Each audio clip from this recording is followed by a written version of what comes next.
माझ्या आयुष्यातलं पहिलं गाणं ते 2 दिवसांनी मी डायरेक्ट माझं नाव असं बघितलं टीव्हीवरती.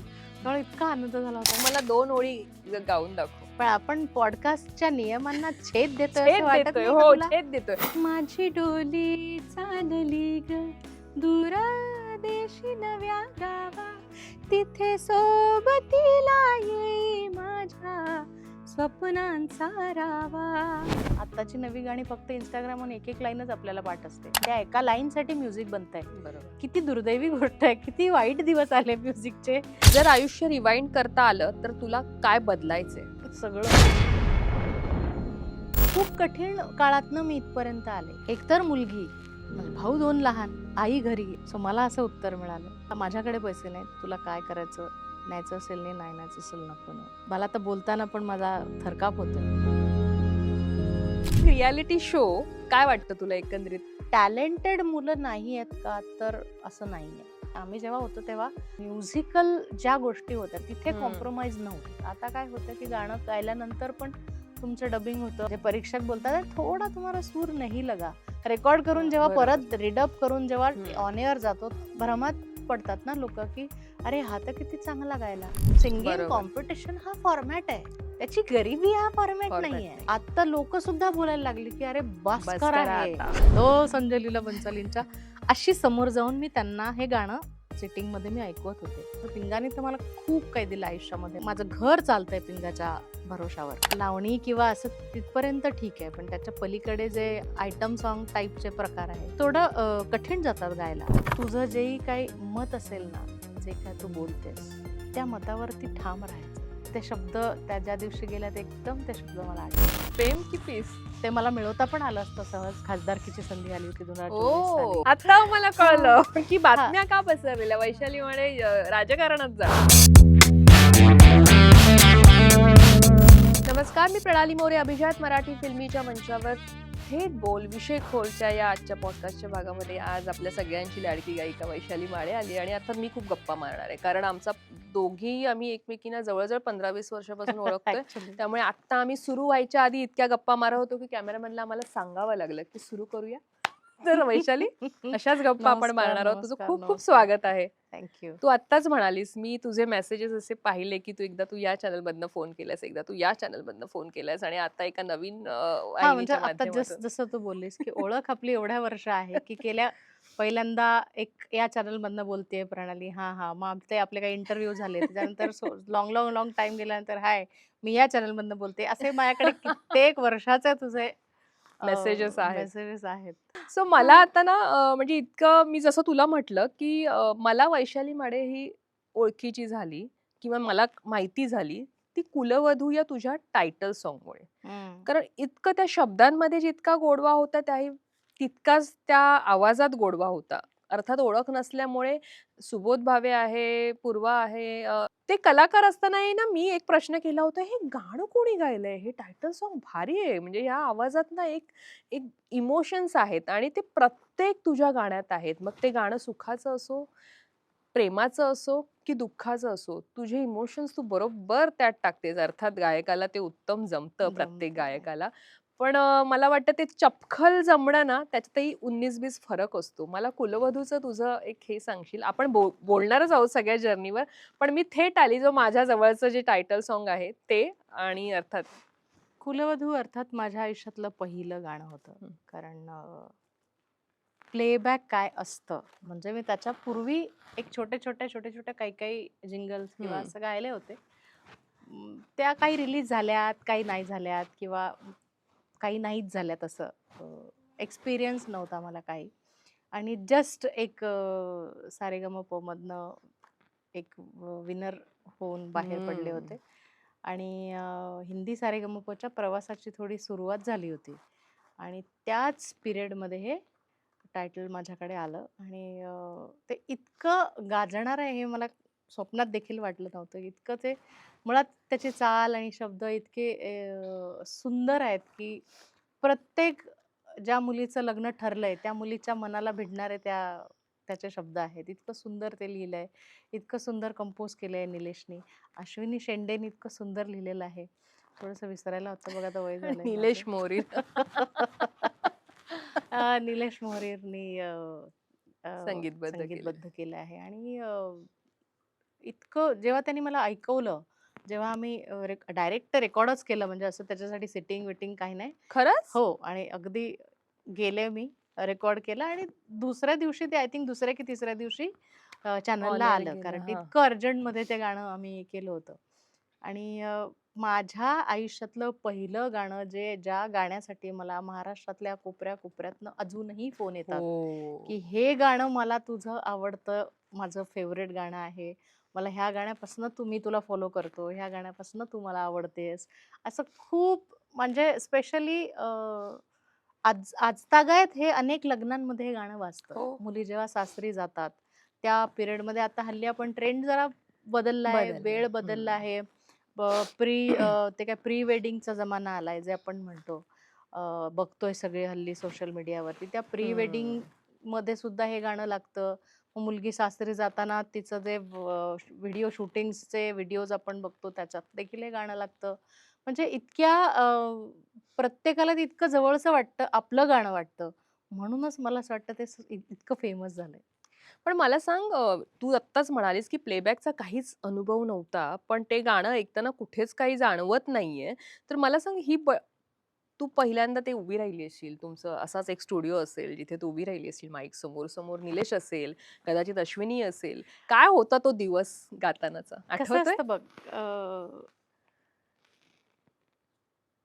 अनुभव असलेली लोकं, हं. किंवा मी तेव्हा गावाकडनं आले होते हो. मुंबईमध्ये, आणि इथल्या प्रोफेशनल माईकवरती असं सादरीकरण करायचं असतं, जे इथे पिढ्यानपिढ्या, किंवा चांगलं शिक्षण घेतलेले गायक, हं. किंवा एक शास्त्रीय त्या याच्यातनं, त्या पठडीतून तयार झालेले गायक हं.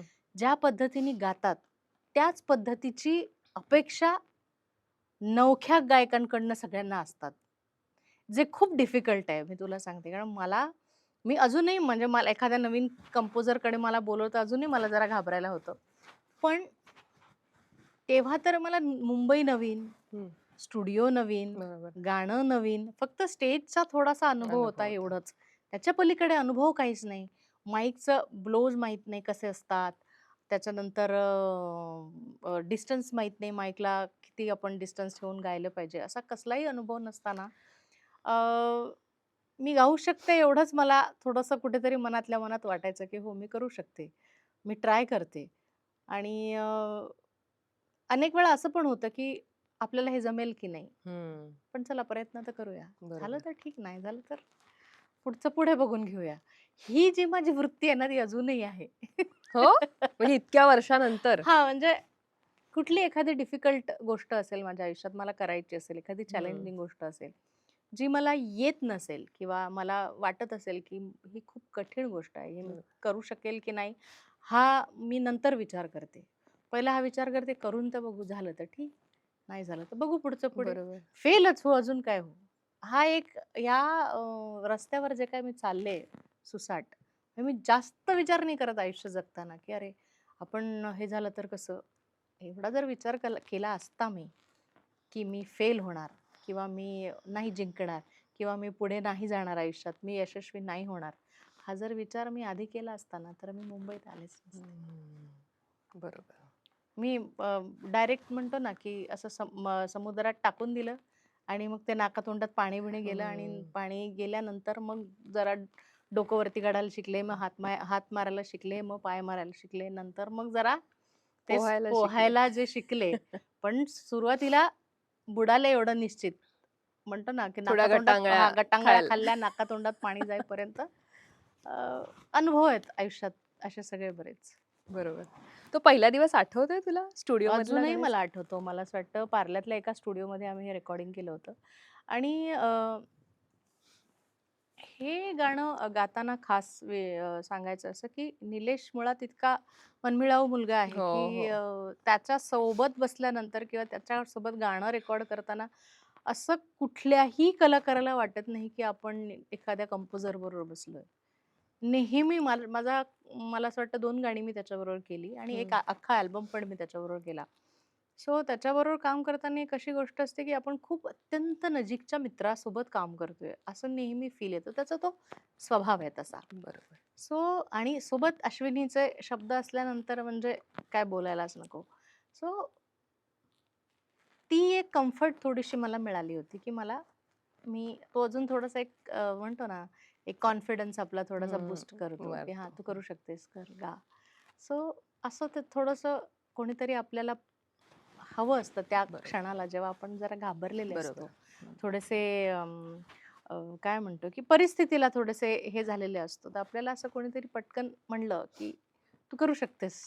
तर थोडंसं अजून बळ येतं. जेव्हा कोणीच आपल्या आजूबाजूला नसतं, जेव्हा कोणीच आपल्या पाठीशी नसतं. तर बरोबर. आपल्याला जेव्हा आपण एकटे पडलेलो असतो, तेव्हा एक एक कोणीतरी अनोळखी जरी माणूस असला आणि त्या माणसाने जरी आपल्याला एक प्रेमाने एक वाक्य बोललं, की "तू जा पुढे, तू करू शकतेस." तेही आपल्यासाठी खूप महत्त्वाचं वाटतं आपल्याला, खूप मोठं वाटतं. सो असं मग नंतर ते रेकॉर्ड झालं. रेकॉर्ड झाल्यानंतर मग ते 2 दिवसांनी मी डायरेक्ट माझं नाव असं बघितलं टीव्हीवरती. त्यामुळे इतका आनंद झाला होता, की अरे माझं नाव, माझं गाणं आणि हे माझं गाणं महाराष्ट्रातल्या कानाकोपऱ्यात पोहोचणार. जिथे-जिथे ही सीरियल लागेल, बरोबर. जिथे-जिथे हे गाणं ऐकलं जाईल, तिथे-तिथे माझं नाव लोकं वाचतील खाली.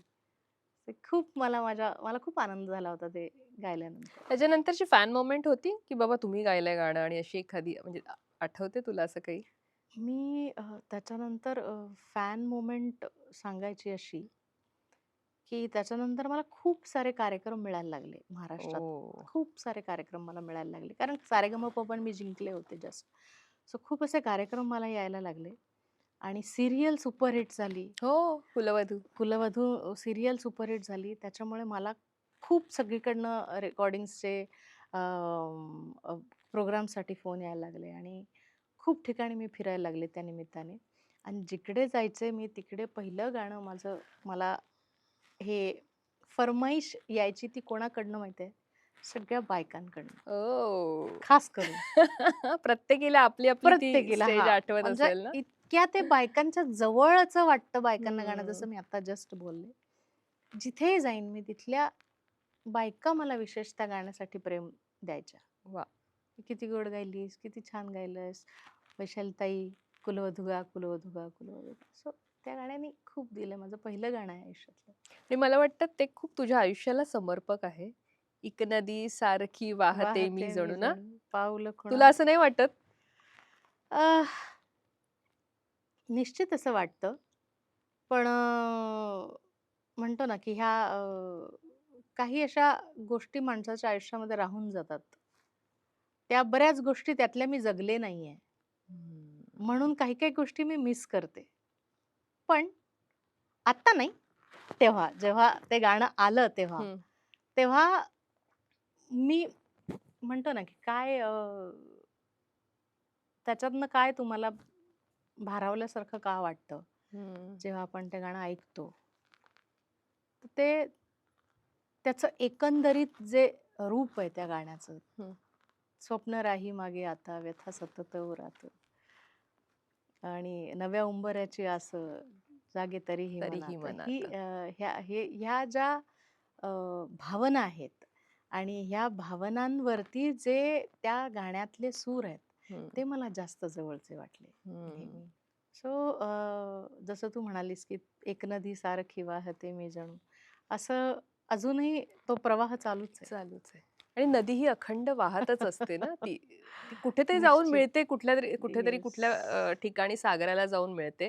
पण ती वाहत असते. ती थांबत नाही कुठे. म्हणून म्हटलं तुझ्या आयुष्यासारखं तुला असं वाटतं का? तू रिलेट केलंस का ते? नाही, मी कधी ह्या गाण्याशी रिलेट नाही केलं खरं तर. हं, एक अजून गाणं होतं माझ्यासाठी अश्विनीने लिहिलं होतं. हं. ते गाणं तिनी स्पेशली माझ्यासाठी लिहिलं कारण आम्ही जेव्हा अल्बम करत होतो, हं. कुलवधूनंतर एक अल्बम आम्ही करायला घेतला, की आपण एक चांगलं गाणं करूया. तो भरारी नावाचा एक हो. अल्बम आम्ही हं. केला होता. तर त्या अल्बममध्ये एक तिने गाणं लिहिलं होतं.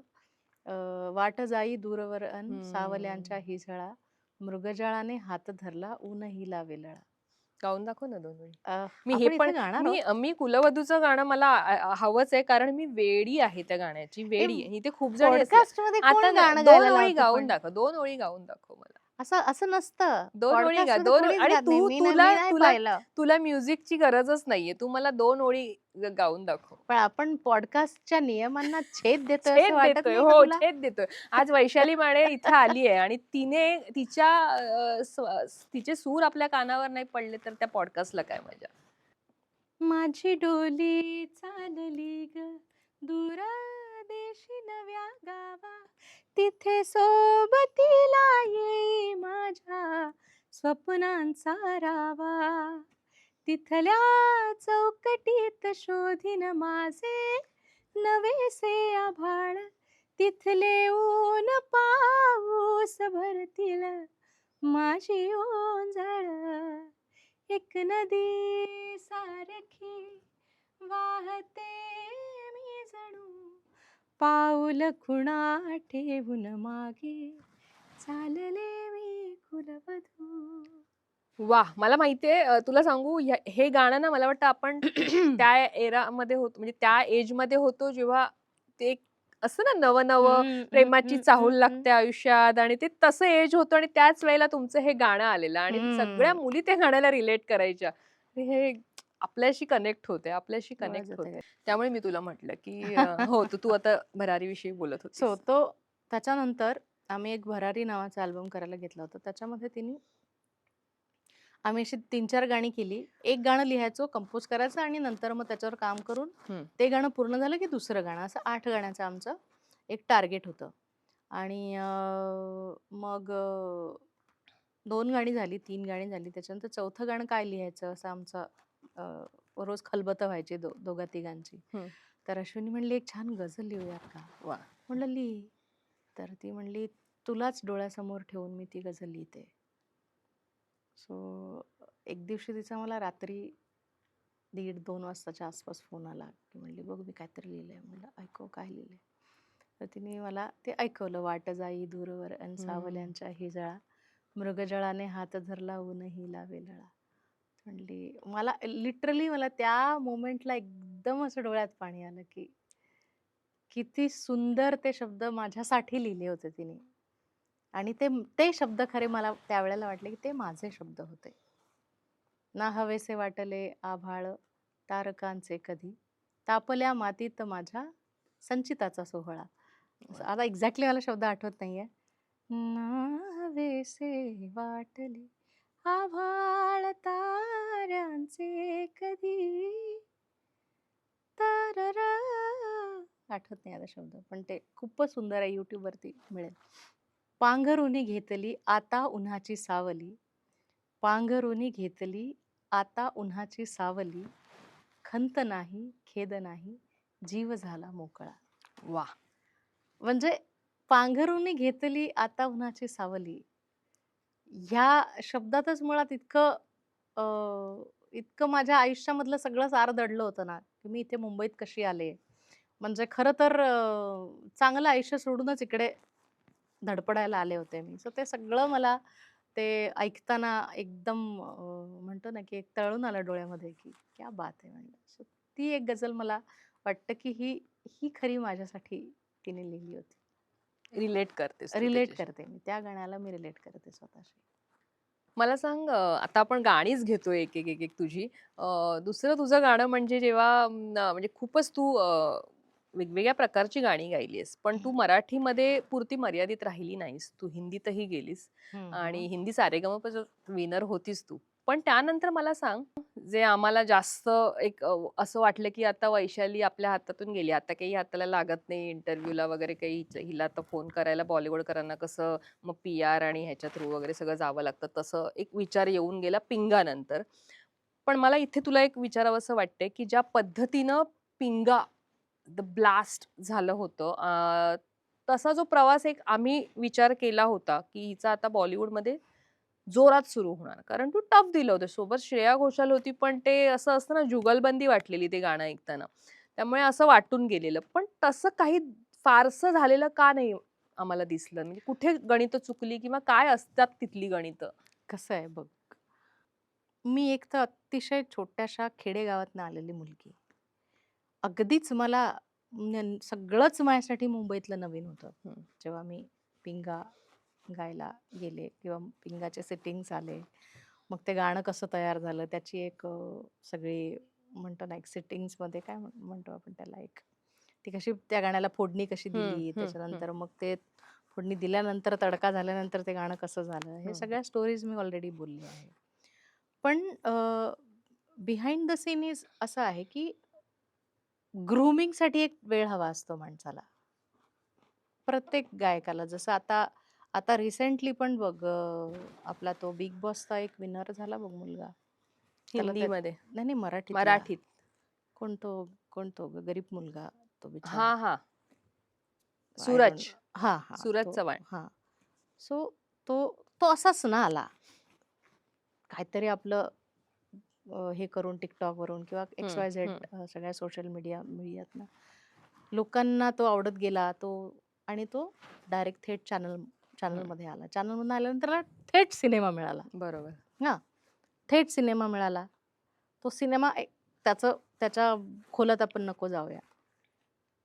पण त्याला नकळत तो ब्रेक मिळाला की तो सिनेमा करू शकतो. पुढे आता अजून काही त्याला ग्रूमिंगसाठी मे बी आता हा टाइम लागेल किंवा तो ग्रूम करेल स्वतःला ह्या वेळेत. सो मी इथे येऊन इथे आल्यानंतर एकतर माझी भाषा माझी वऱ्हाडी इकडच्या लोकांबरोबर समजून घेणे, इकडच्या लोकांची लँग्वेज समजून घेणे हे खूप खूप मोठी आव्हानं आहेत. बरोबर जरी वाटतं ना आपल्याला की हे फार कठीण नाहीये, पण वेन यू बिलॉंग्स फ्रॉम म्हणतो ना काय म्हणतो आपण की एका अत्यंत समाजाच्या तुम्ही लोअर स्तरामधनं जेव्हा तुम्ही येता तेव्हा तुमच्यासाठी खूप मोठे चॅलेंजेस असतात. जेव्हा तुम्ही गाण्याच्या क्षेत्रामध्ये किंवा कोणत्याही क्षेत्रामध्ये तुम्हाला उभं राहायचं असेल, स्वतःचं नाव कमवायचं असेल, तर तुमच्यासाठी ग्रूमिंग करून त्या टाईपचं तुम्हाला प्रेझेंट होण्यासाठी जो वेळ आहे ना, तो वेळ फार महत्वाचा असतो आयुष्यामध्ये. आणि तो मला माझं एक पिंगा आलं त्याच्यानंतर पिंगाने तर मला खूप काही दिलं आयुष्यामध्ये. माझं माझं म्हणजे माझं घर चालतंय पिंगाच्या भरोशावर. अजूनही मला पिंगावरतीच काम मिळतंय. जे काय मी काम करते इंडस्ट्रीमध्ये मला पिंगावरतीच अजूनही मिळतंय सगळं. अशी मला असं वाटतं अशी बरीच मुलं असावीत किंवा मुली अशी बरीच आहेत ज्यांची अनेक अशी छान छान हिट गाणी येतात आणि नंतर मग पुढे काय होतं नंतर आपल्याला अपेक्षा असते की अरे यार काय गाणं आलं आता हिच्या लागोपाठ येतील पण तसं होत नाही. आता बन्सालीच्या थेट प्रोडक्शन मधनं मला कॉल आला की आणि थेट बन्सालींच्या समोर जाऊन संजय लीला बन्सालींच्या अशी समोर जाऊन मी त्यांना हे गाणं सिटिंग मध्ये मी ऐकवत होते. असं आता तसं राहिलेलं नाहीये. आता असे एका गाण्याचे 10 व्हर्जन्स बनतात. मग त्या 10 पैकी कुठलं तरी एक सिलेक्ट होतं आणि सिंगर्स पण 10-15 सिंगर्स असतात. 10-15 सिंगर्स पैकी कोणत्या सिंगरचं गाणं ते फायनल होईल शेवटपर्यंत कोणाला कळत नाही. ते रिलीज झाल्यानंतरच कळतं की यांनी पण हे गायलंय. सो अशी अशी खूप लोक असावीत मला असं वाटतं की ज्यांच्याबरोबर हा सेम किस्सा घडला असेल की वाय नॉट म्हणजे कंटिन्युअसली काम किंवा कंटिन्युअसली गाणी त्यांची का नाही आली. त्याच्यामागे असं पण कारण असू शकतं की तयारी आपली मानसिक तयारी आपली शारीरिक तयारी गळ्याची तयारी ह्या सगळ्या गोष्टींनी तिथे उभं राहणं किंवा त्या प्रकारची ज्या प्रकारामध्ये आपण मोडतो आपण ज्या प्रकारची गाणी चांगली गाऊ शकतो अशी गाणी आपल्याला मिळणं हे पण फार महत्वाचं आहे. म्हणजे आता मला एखाद्या कंपोजरनी बोलवलं की तू असं शिला की जवानी टाईपचं गाणं मी नाही जाऊ शकणार ना. मी एकतर त्यांना सांगणार की मी प्रयत्न करते नाही झालं तर सोडून द्यायचं. हे असं होण्याचे चान्सेस पण जास्त आहे. सो मला असं वाटतं की नसीब का लिखा किधर भी नहीं जाता. जिधर जिसका जितना ठहराव है जितना जिसको मिलना है वो मिलके रहता है. आपण ह्या सगळ्या विचारामध्ये गुंग असतो की आपल्याला अजून का नाही मिळालं, अजून का नाही गाणी आलीत, अजून यायला पाहिजे होती. हा निश्चित वाटतं आपल्याला यायला पाहिजे होती. माझ्या टाईपची माझ्या आवाक्यातली मी जशी चांगली गाऊ शकते गाणी अशी जर मला समोरून मिळाली असती खरं गाणी तर मला निश्चित चांगल्या गाण्यांवरती माझी नावं कोरल्या गेली असती. हम्म. पण असं पण अनेक वेळा झालं झालं आहे की मी गायला मला बोलवलं आणि ते गाणी काहीतरी म्हणजे थोडीशी काय म्हणतो त्याला की थोडी स्पायसी गाणी आहेत जी मला I am not comfortable singing. म्हणजे लावणी किंवा असं तिथपर्यंत ठीक आहे, पण त्याच्या पलीकडे जे आयटम सॉन्ग टाईपचे प्रकार आहेत ते बरेचदा मला थोडं कठीण जातात गायला. आणि त्यांना त्यांना जे अपेक्षित असतं ते आपण मे बी शिकलो नाहीये किंवा ते कसं गायचं ते आपल्याला माहीत नसल्यामुळे त्या त्या गोष्टी शिकायला आपल्याला कदाचित वेळ लागेल असं बरोबर. अशा गोष्टी पण झाल्या मधल्या काळामध्ये. So I don't feel regret की आपल्याला असं आहे तसं आहे असं मिळायला पाहिजे होतं. मला असं वाटतं मला जे मिळालं ना आयुष्यामध्ये ते खूप कमी मुलींना मिळतं. हम्म. खूप कमी मुलींना मिळतं. हे याच्यासाठी म्हणते मी कारण मला माहिती आहे किती मुली येतात इकडे स्ट्रगल करायला बरोबर. आणि किती दिव्यातनं त्या पोरींना जावं लागतं. ॲक्ट्रेस असो, सिंगर असो किंवा अजून कुठल्या क्षेत्रात काम करायला इथे नशीब आजमावायला येणाऱ्या ज्या मुली असतात ना, मला मला माहिती आहे काय काय गोष्टी त्यांना फेस कराव्या लागतात. सो मला असं वाटतं मी खूपच लकी आहे. मला खूप ब्लेसिंग्ज आहेत. माझ्या पाठीशी खूप लोकांचे आशीर्वाद आहेत. खूप लोकांचं प्रेम आहे. म्हणून मला खूप काही मिळालंय. अशी अनेक लोकं आहेत जे अजूनही संधीच्या प्रतीक्षेत आहेत. अजूनही संधीची वाट बघतायत. पण अजूनही मिळालेली नाहीये. अजूनही समोरून फोन करतायत. प्रोड्युसर्सना फोन करतायत, म्युझिक डिरेक्टर्सना फोन करतायत. मी आजतागत एकही फोन कुठल्याही प्रोड्युसरला किंवा कुठल्याही म्युझिक डिरेक्टरला केलेला नाही, की मला कामाची गरज आहे किंवा मला गाणं गायचं आहे, मी गायिका आहे, मला बोलवा. मला ते चुकीचं आहे असं मी मानत नाही. ते केलं पाहिजे. पाहिजे. ते केलं तर समोरच्या माणसाला तुम्ही अप्रोच होता, त्याला अप्रोचेबल राहता. बरोबर. त्याला माहिती त्याच्या एक माहितीत तुमचं एक नाव पडतं, हम्म. की ही मुलगी पण एक गायिका आहे. पण समहाऊ मला ते जमलंच नाही समोरून कॉल करून ते संभाषण कसं साधायचं. त्याच्यामुळे काय झालं, की मी नेहमी माहिती नाही हा माझा ब्लाइंड फेथ आहे, की काय मला माहिती नाही. मला असं नेहमी वाटतं, की मी मी इतका रियाज करेन, मी इतकं प्रॅक्टिस करेन, इतका रियाज करेन ना, समोरूनच मला फोन येईल. असं मला नेहमी वाटतं. मी समोरून 4 फोन करणार. मग एखादा संगीतकार उचलणार नाही. मग तो मला मेसेज टाकेल, "आय एम बिझी." मग मला कुठेतरी ते नैराश्य वगैरे येईल. मग ह्या भानगडीत कशाला पडायचं? पण असं झालंय तुझ्याबरोबर? असं तेच सांगते ना, की मला म्हणजे असं होऊ नये म्हणून तू फोनच नाही केला? असं होऊ नये म्हणून मी फोनच नाही केला कधी कोणाला, की करायला पाहिजे असं मला वाटतं. मी या मताची आहे, की करायला पाहिजे. कारण तुम्ही कॉल केला तर तुमचं कनेक्शन्स हं, लोकांबरोबर होतात. तुम्ही संपर्कात येता थोडक्यात, बरोबर की आहे. संपर्कात असलं की नावं लक्षात राहतात. लक्षात राहतात. मग पण समहाऊ मला रिजेक्शनची जी भीती असायची ना, की मग आपण फोन करायचं आणि समोरच्या माणसांनी उचललाच नाही किंवा त्याने आपल्याला असं कळवतो नंतर कळवलंच नाही, तर मग आपण उगाचच आपल्याला नैराश्य नाही का येणार. हं. मग ह्या फंदातच नाही पडायचं असा विचार करून मग मी कोणालाच फोन नाही केला. कधीच नाही केला आयुष्यात, की मला गायला बोलवा किंवा काही.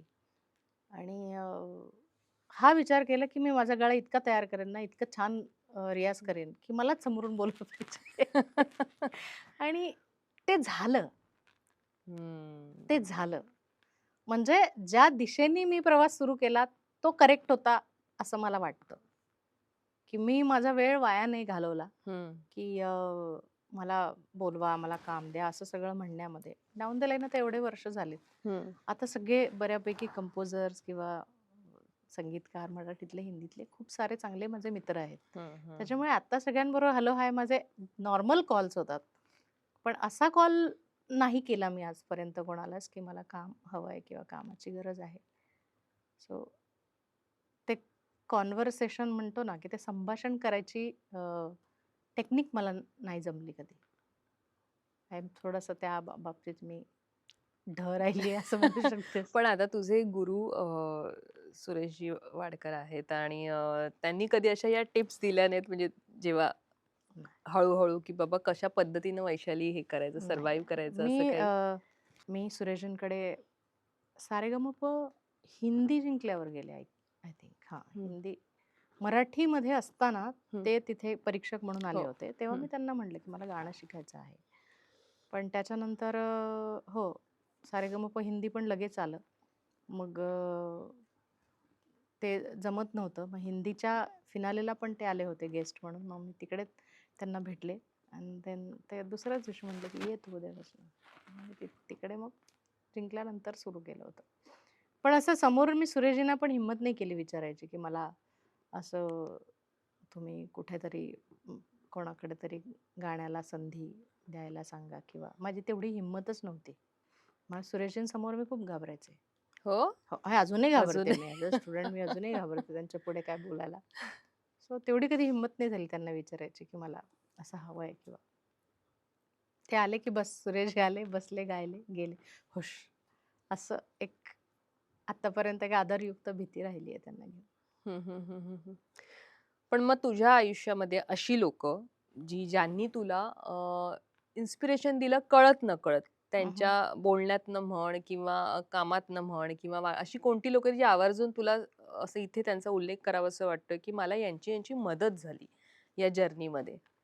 मी जे घडले ना, मी सांगते, की मी जे आत्तापर्यंत उभी राहिले किंवा मी जे घडले, ते कळत-नकळत दिलेल्या सपोर्टमुळेच मी इथपर्यंत उभी राहिले. ती जेव्हा माझ्या सपोर्टला कोणीच नव्हतं, तेव्हा असंच कोणीतरी अ, हिंदी सारेगमपला गेले मी. तेव्हा कुठेतरी टीममधल्या एक एक कोणीतरी सगळ्या हिंदीतल्या 100-150 लोकांच्या टीममध्ये एक कोणीतरी मराठी माणूस आहे. त्याला असं वाटतं, की अरे पोरगी गरीब आहे, हिला हं. सपोर्ट केला पाहिजे. मग तो मला हळूच येऊन सांगतो, "तू चांगलं करतेस, तू जा." तुला मग तो हळूच कोणीतरी अजून 2-4 मराठी माणसं असतील हं, तिकडे. हं. कसं असतं बघ मराठी माणसामध्ये हा पण गुण किती छान आहे. बरोबर. की तिथे त्यांनी 4 माणसांना सांगितलं, की ह्या पोरीला सपोर्ट करा, ही मुलगी चांगली आहे, गोड हं, गाते. सो ह्या अशा सगळ्या ब्लेसिंगमधनंच मी घडत गेले. हं. त्या टीममध्ये, हिंदीतल्या टीममध्ये सगळ्या बाकीच्या लोकांनी पण मला खूप सपोर्ट केला. हिंदीची सगळी टीम त्यावेळेला माझ्या पाठीशी होती, कारण माझं बाळ 15 दिवसाचं होतं. हं. त्याच्यामुळे सगळ्या लोकांनी एवढं असं 15 दिवसाचं सिझेरियन असलेली मुलगी, 20-22 वर्षाची मुलगी, सगळं सोडून इथे येऊन अशी छान सगळं मागे लपवून चेहऱ्याच्या आड, डोळ्यामध्ये छान तिच्या हसू असतं आणि चेहऱ्यावर हसू असतं आणि गाते. ही गोष्ट कोणाला तरी आवडली असणार हं. आणि कुठून तरी खूप त्याचे मला ब्लेसिंग्स मिळत गेले. सगळ्या लोकांनी मला खूप चांगलं सपोर्ट केला त्या पिरियडमध्ये. सो तिथून मग जिंकत गेले, जिंकत गेले आणि मग हळू कामही शिकत गेले. लोकांना समजत गेले. बरोबर. आणि जसं-जसं लोकांच्या मध्ये बोलत गेले, लोकांशी संवाद साधत गेले, तेव्हा तेव्हा खूप काही गोष्टी शिकले मी. ह्या लोकांच्या लोकसंवादातनंच शिकले, की लोकांमध्ये जेवढं राहाल तुम्ही, तेवढं तुम्हाला खूप काही शिकता येतं. म्हणजे जरुरी नाही तुम्ही एक तर इथे इथे सगळे कसं खूप वेल एज्युकेटेड आणि हे सगळ्या गोष्टी आहेत. बरोबर. एकदम आमच्यासारख्या वऱ्हाडातनं आलेल्या माणसाला इथे एक तर उभं राहणं, उभं राहून पाय लटपटत असताना स्वतःची कला सादर करणं, हं. ते कला सादर करून सगळ्यांची वाहवा मिळवणं, हे एक खूप मोठं चॅलेंज असतं. ते मी करू शकले बिकॉज इथला माणूस किंवा महाराष्ट्रातला सगळा मराठी माणूस असो किंवा ज्यांना माझं गाणं आवडतं, हं, ती हं. सगळी संगीतावर प्रेम करणारी माणसं माझ्या पाठीशी उभी राहिली मला आशीर्वाद द्यायला. तेव्हाच मी करू शकले. नाहीतर सगळं करताना मी एकटीच होते ना. बरोबर. हा जो प्रवास होता, तो करताना मी एकटीच होते. मला सपोर्ट असा कोणी म्हणतो ना घरचा जो पाहिजे तसा, की आता बोलल्या वेगळं जातं, परिस्थिती वेगळी होती. तेव्हा बोलल्या वेगळं गेलं, परिस्थिती वेगळी होती. परिस्थिती मला माहिती होती काय होती. बोलल्या वेगळं जात होतं, हं. की मला असं आहे, मला तसं आहे, मला खूप सपोर्ट आहे. मुळात असं काही नव्हतं. आता कसं आहे, की ह्या विषयावरती खरं मला बोलायची इच्छा होत नाही. पण आता विचारलंस म्हणून सांगते, की परिस्थिती वेगळी असते बाहेर आणि आपण ज्या सिच्युएशनमधनं जात असतो, आपली हम्म. परिस्थिती जी आपण भोगत असतो ती वेगळी असते. बरोबर. सो मला असं वाटतं, की ज्या परिस्थितीतनं मी गेले, मला त्यातनं काहीही करून बाहेर यायचं होतं. जिथून मी माझ्या आयुष्याची सुरुवात केली, जेव्हापासून मला समजलं, हम्म. जेव्हापासून मला गाणं समजलं, जेव्हापासून मला आयुष्य समजलं, आयुष्य तर खूप लवकर समजलं. पण कशा पद्धतीने कुठे जायचं, कसं करायचं, काय करायचं, काहीही कुठेही लवलेश नव्हता माहितीचा. असं असताना जे जसं-जसं, ज्या पद्धतीने मला चांगलं करता आलं, ज्या पद्धतीने मला स्वीकारता आलं, ज्या पद्धतीने मला माझं जिथे-जिथे बेस्ट देता येईल, तिथे-तिथे मी बेस्ट नेहमी देण्याचा प्रयत्न केलाय. काही ठिकाणी यशस्वी झाले, काही ठिकाणी नाही झाले. नाही झाल्याचं मी दुःख नाही करत कधीच. आयुष्यात कधी केलं नाही आजपर्यंत, की मला हे नाही मिळालं किंवा ते नाही मिळालं, मला मिळायला पाहिजे होतं. मी कधीच रिग्रेट करत नाही. हम्म. गेलेल्या गोष्टीचा रिग्रेट मी कधीच करत नाही. मिळालं ना, मे बी याच्यापेक्षा अजून काहीतरी मोठं असेल माझ्या आयुष्यात मिळणारं. म्हणून आता ह्या गोष्टीचं दुःख करत बसू नये. मला मध्येच आता एक मी आपले दिवंगत माजी उपमुख्यमंत्री दिवंगत माजी अजितदादा. उपमुख्यमंत्री अजितदादा पवार यांचं एक भाषण ऐकलं होतं. अमरावतीत एक कार्यक्रम होता, स्त्री शक्ती सन्मान हां, सन्मान तुला मिळाला पुरस्कार. होता आणि त्यावेळी ते तुझ्याविषयी खूप भरभरून बोलले होते. भरभरून हो. बोलले होते आणि लगेच त्याच्यानंतर अर्थात सगळ्या बातम्या पसरलेल्या, की तू कदाचित राजकारणात जाण्याचे संकेत दिसतायत. तू ते खोडून काढलं होतंस, की मी जाणार नाहीये पुढचे 20 वर्ष, काही माझा विचार नाहीये राजकारणात जाण्याचा. पण आज ती या पण निमित्ताने बातमी लागली होती का? हो. हो. आणि या निमित्ताने मला एक आठवण अजितदादांची कधी योग आलाय त्यांना भेटण्याचा, कधी काय हो, असं त्यांना मी अनेक वेळा भेटले आणि त्यांच्याविषयी बोलशील मला? खूप चांगलं व्यक्तिमत्व होतं म्हणजे. चांगलं म्हणजे की त्यांच्याशी अनेक वेळा असं झालं, की कलाकार सगळे असे मिळून एक 8-10 कलाकार सगळे मिळून आम्ही त्यांना भेटायला जायचो. आम्ही असं 2-3 वेळा त्यांना जाऊन भेटलेलो आहे. हं. मग सहज गप्पा मारता-मारता अनेक त्यांच्या त्या कोपरखळ्या मारायचे किंवा हम्म. बोलता-बोलता असे त्या म म्हणतो ना, की असं एक मला काय राजकारणातलं फार कळत नाही. मी काय आणि राजकारणात मी जाईन असंही मला माहिती नाही अजून तरी, की उद्याचं काय आहे मला माहिती नाही. आपण उद्याचा कसा दिवस उजाडेल हे आपल्याला माहीत नसतं. कधीच कोणी असा विचार केला नाही, की अजितदादांचं असं काहीतरी होऊ शकतं. हम्म. त्यांच्या आयुष्यामध्ये असं काहीतरी अचानक म्हणजे मला असं वाटलं, की कोणीतरी खोटी बातमी जेव्हा मी सकाळी त्या दिवशी पहिल्यांदा हे उघडलं, फोन उघडला तेव्हा सगळ्या बातम्या आल्या. तेव्हा असं मला वाटलं कोणीतरी खोटी बातमी पसरवत असेल. पण नंतर मग परत सगळीकडे ते लाईव्ह झालं, की असं-असं आहे. सो खूप ते काय म्हणतो ना, मला असं माझ्या आयुष्यातले असे 2-3च प्रसंग आहेत, जे मी त्यांना भेटले, जे खूप छान होते. मला त्यांच्याशी बोलावं असं वाटतं. असे संवाद साधावा हम्म. किंवा त्यांचं ऐकावं, तसे ते होते. म्हणजे खूप जेव्हा त्यांना आम्ही भेटायचो, हम्म. कुठलेही असं पॉलिटिकली करेक्ट उत्तर ते त्यांच्याकडनं असं नव्हतंच होत कधी, की बाबा हम्म. हे असं तसं नाही. जे मनात आहे ते असं फाड बोलणार आणि किंवा अ, कुठलाही असा पडदा न ठेवता असं ते स्पष्ट बोलायचे आणि बोलायचे. मजेशीर व्यक्तिमत्व होतं ते. राजकारणात खूप मोठा त्यांचा एक लॉस झाला असं मला वाटतं, की राजकारणामध्ये एक हवे असणारं व्यक्तिमत्व होतं ते. चांगले सुस्वभावी होते. दुसरं की गेल्या अनेक वर्षांमध्ये कल्चरली जास्त कोणी ॲक्टिव्हेट असेल तर ते दादा होते. हम्म. मग त्या संबंध महाराष्ट्रामध्ये सगळ्या कलाकारांचे त्यांच्या सांस्कृतिक सेलतर्फे इतके कार्यक्रम व्हायचे सगळीकडे, की ती एक आठवण राहून गेली आहे, की नुकसान खूप मोठं महाराष्ट्राचं झालंय अच्छा. त्यानिमित्ताने. हम्म.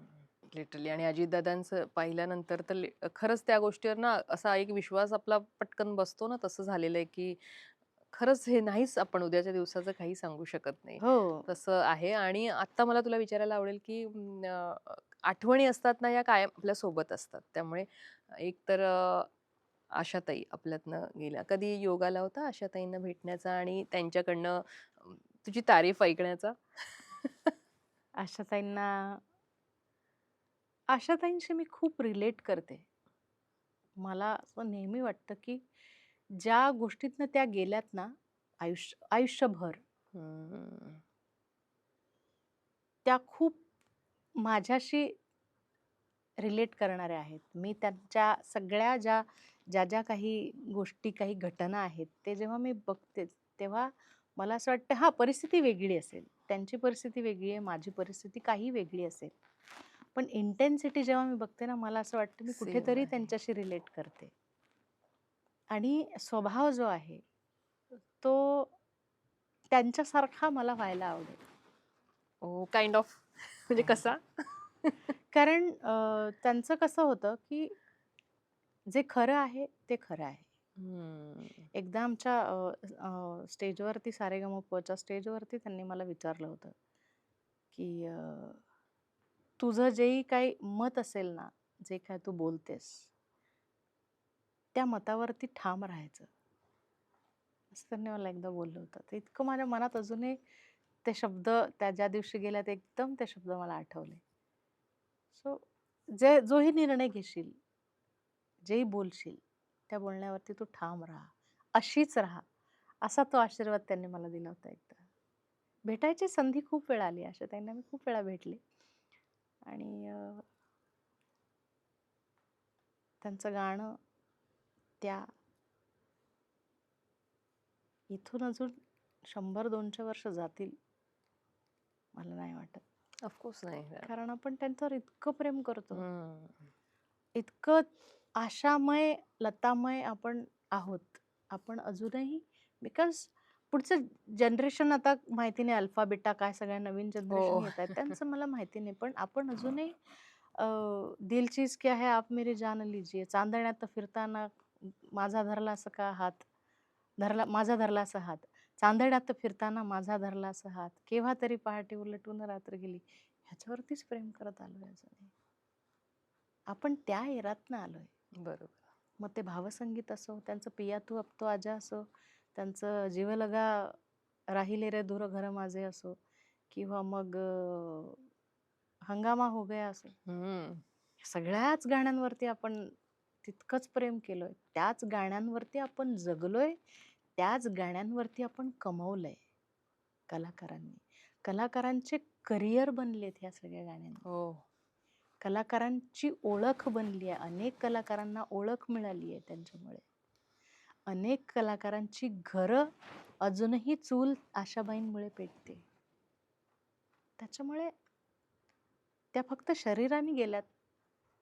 त्यांचं जे या क्षेत्रातलं योगदान आहे, ते पुढचे अनेक वर्ष असेच राहील. निश्चित. ते ते कधी पुसल्या जाईल असं मला वाटत नाही. तू आत्ता त्यांच्याशा रिलेट केलंस काही गोष्टींमध्ये स्वतःला, की ती इंटेन्सिटी सेम वाटते. मला तुझ्या बाबतीत एक, म्हणजे तुझे काही पॉडकास्ट ऐकून तू काही ठिकाणी खूप मनमोकळेपणाने व्यक्त झालीस जे आहे. मला एक म्हणायचं आहे, की आपल्या एक असतं ना, एवढा संघर्ष असतो, अशी परिस्थिती असते, त्याच्यात सूर सुचणं, सुरात गाणं, म्हणजे आय कांट इमॅजिन की आपण एखादं जरी आपलं काहीतरी लागलं की आपल्याला पटकन आपली इकडचं हे हलतच पूर्ण. आणि त्याच्यामध्ये अशी परिस्थिती असताना सुरांना सोबत घेऊन पुढे जाण्यासाठी सुचणं हे इतकं कठीण आहे. हे तू कसं काय सगळं घडवून आणलंस? म्हणजे ती मला वाटतं ती त्याचा वरच्याचा हात असणार, किंवा ती देणगी तू जन्मतः घेऊन आली असणार, की बाबा हिचं हे कमी आहे तर हे पारडं आपण जड देऊया ह्या मुलीला. सो मला वाटतं तसंही असू शकतं. तू त्या बाबतीत कसा विचार करतेस? मला एक सांग, तू आत्ता जस्ट जसं म्हणालीस, की एखादी ठेच जरी लागली, तरी इकडचं आपलं सगळं हलतं. इकडचं हल्ल्यानंतर कसं आहे, तू जरा ब्रेक घेऊ शकतेस. बरोबर आहे. कारण तुला त्याची गरज आहे. तुला नाही फारसा फरक पडणार की ठीक आहे, माझं हल्लेलं आहे, मला 8 दिवस ब्रेक पाहिजे. हं. माझी 8 दिवस चूल पेटणार नव्हती जर मी ब्रेक घेतला हम्म. असता तर. मला पहिला माझ्या चुलीचा विचार होता ना. माझ्या घरामध्ये राशन आलं नसतं. जर मला ठेच लागल्यानंतर मी म्हटलं असतं की नाही मला दुखतंय, मला जाता येत नाही, मला 8 दिवस ब्रेक पाहिजे, तर मी उपाशी राहिली असते. जेव्हा अशी परिस्थिती माणसावरती असते तेव्हा तो माणूस पडो की झडो की त्याला लागो की त्याला काही हो, तो पहिला विचार करत असतो की मी उपाशी तर माझं बाळ उपाशी ना. माझ्या बाळाचं पोषण करायचंय, मला त्याला खाऊ घालायचं आहे. कसं खाऊ घालणार होते मी? शिवाय परतीचे दोर कापले होते मी. मुंबईत जेव्हा आले तेव्हा परतीचे दोर कापले होते. माझ्याकडे परतीचा मार्ग सुद्धा नव्हता. मग आता जे काय आहे ते हेच आहे, ह्याच्यातनंच पुढे जायचं आहे. अशी जेव्हा परिस्थिती माझ्यावर आली तेव्हा माझ्याकडे दुसरा पर्याय शिल्लक नव्हता ना.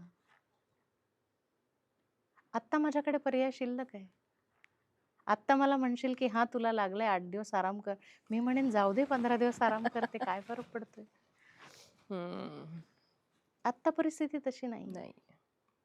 सो समय का चक्र, असं त्यावेळेला आपल्यावर समय होता तसा. तेव्हा कोणीच नव्हतं आपल्याला चारा देणार. आपल्याला आपल्या चाऱ्यासाठी धावायचं होतं. तेव्हा धावले.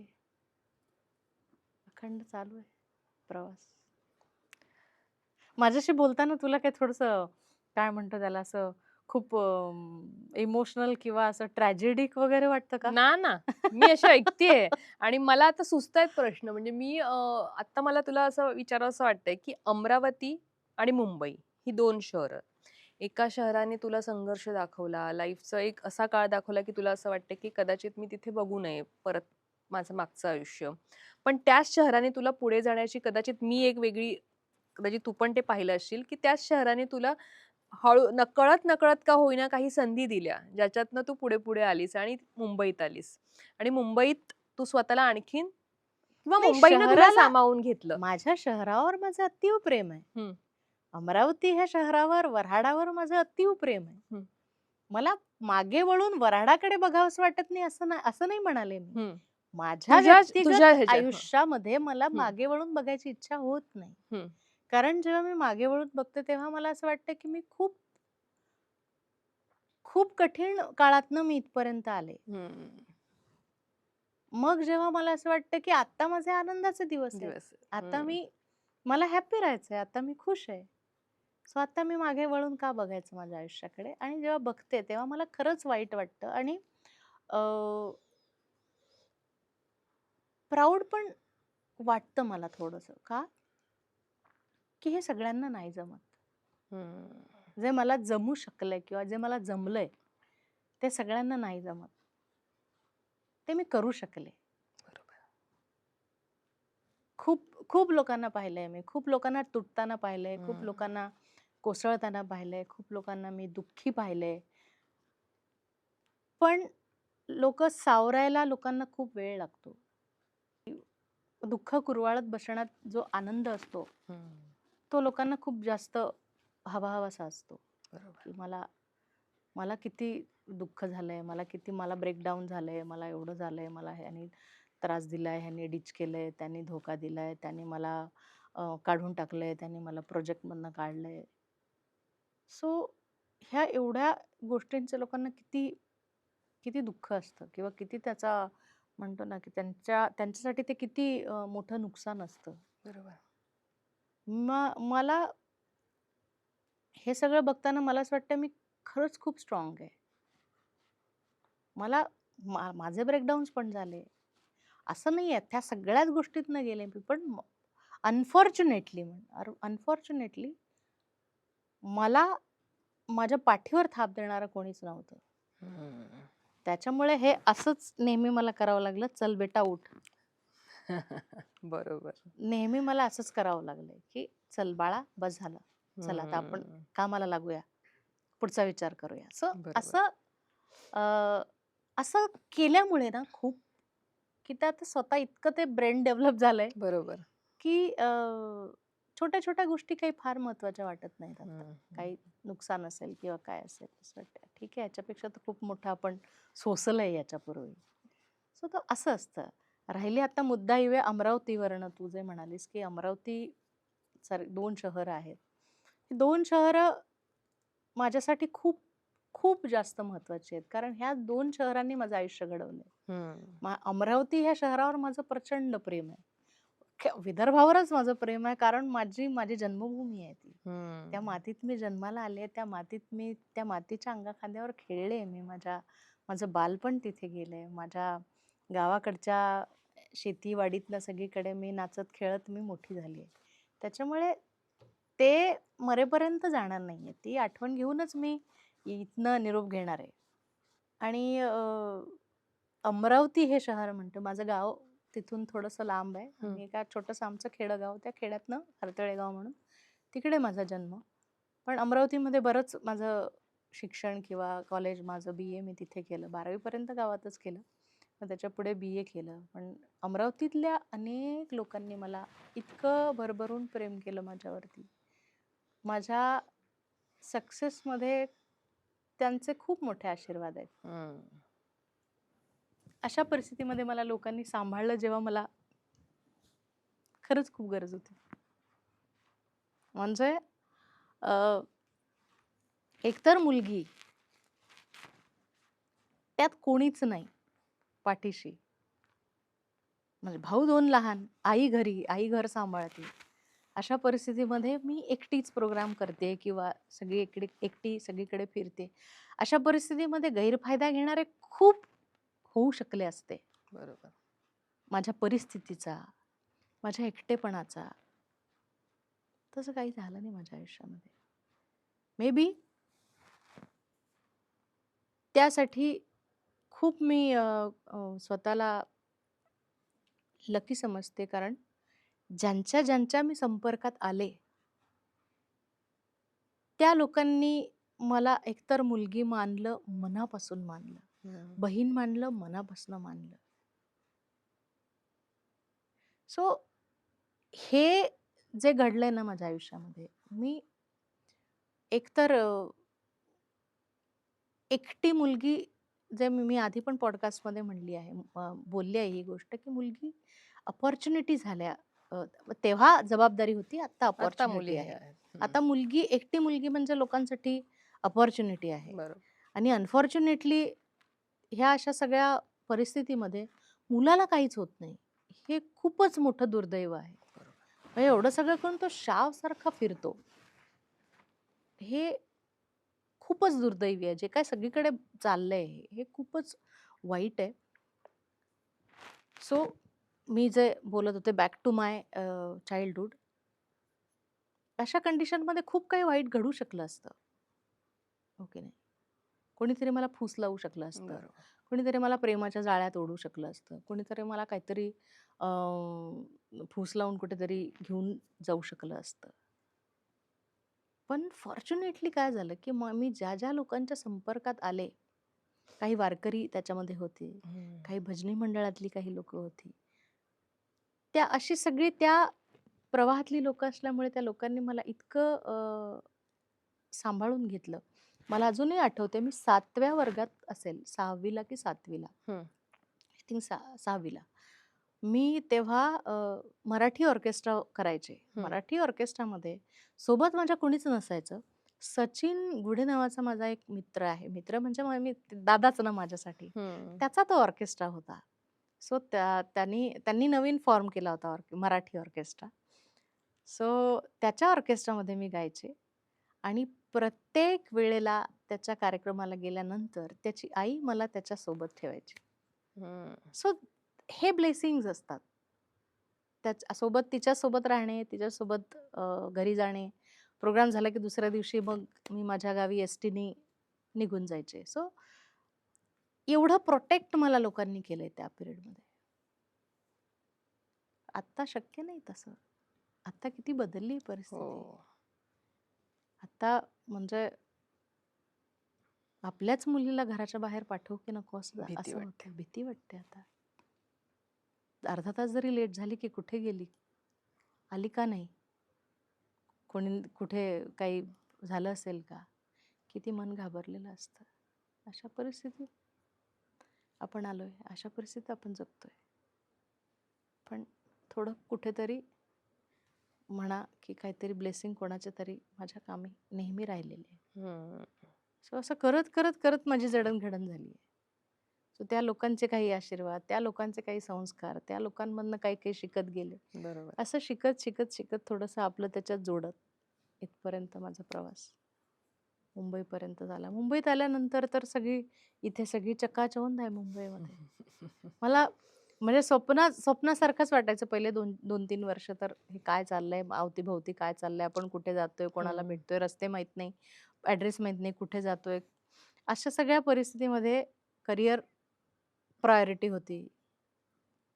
सगळी गंमत गंमत होती म्हणजे एक सगळं आपल्या काय म्हणतो त्याला, इतकं सगळं चकचकीत दुनियेमध्ये एक काळी सावळी मुलगी कुठून तरी आलेली कशी काय बाबा उभी राहील. एक बघतो ना आपण एक आपल्यातला बरोबर. एक इनर व्हॉइस असतो बघ, तो आपल्या शेजारी बसून आपल्याशी बोलत असतो, करू शकशील का तू.